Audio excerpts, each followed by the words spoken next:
This next video looks at the risks you can face while undertaking group work.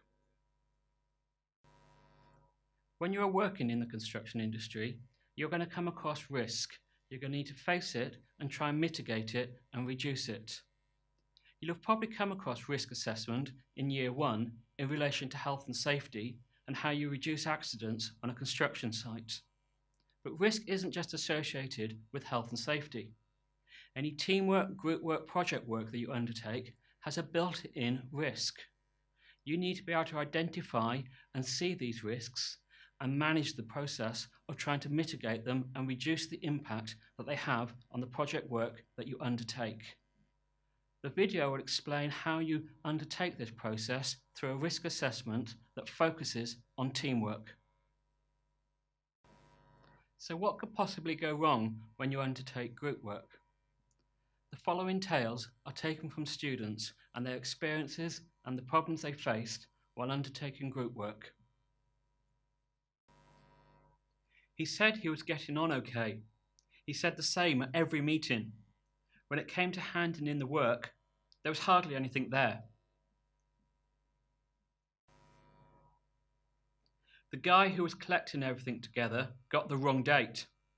We had to help him put it all together on the day in a panic. I was working on it late last night, but my computer crashed and I lost everything. My English was less good then. For the next pieces, I finish it early so my team can make it the way they like. If the teams had been more aware of these types of risks by undertaking a risk assessment, they would have noticed them earlier. They'd have then been able to mitigate these risks and reduce the impact that it has on the team performance. Being aware of these risks can only really be identified by undertaking a risk assessment. Identifying the risk is the first important step in this process. The traditional way of assessing the risk is to establish the likelihood of it happening. The second stage is to measure the severity the impact would have on the project. You assign a value in the range of 1 to 5 for the likelihood and another value in the same range for impact, so you can prioritize. If the likelihood multiplied by the impact is greater than, say, 15, then that's a severe risk to the project's success, and you probably want to consider managing it. The 4 risk management strategies you have available to you are: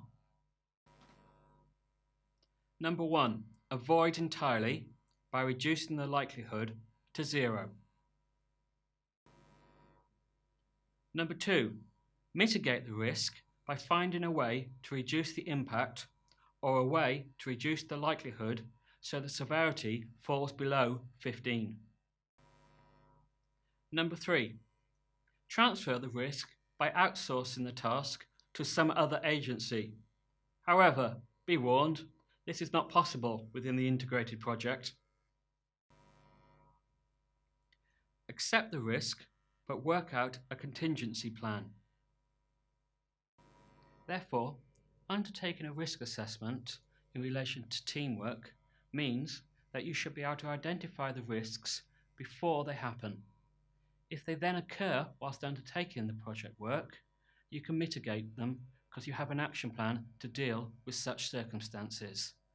The end result should be a better group performance because you know what you are dealing with.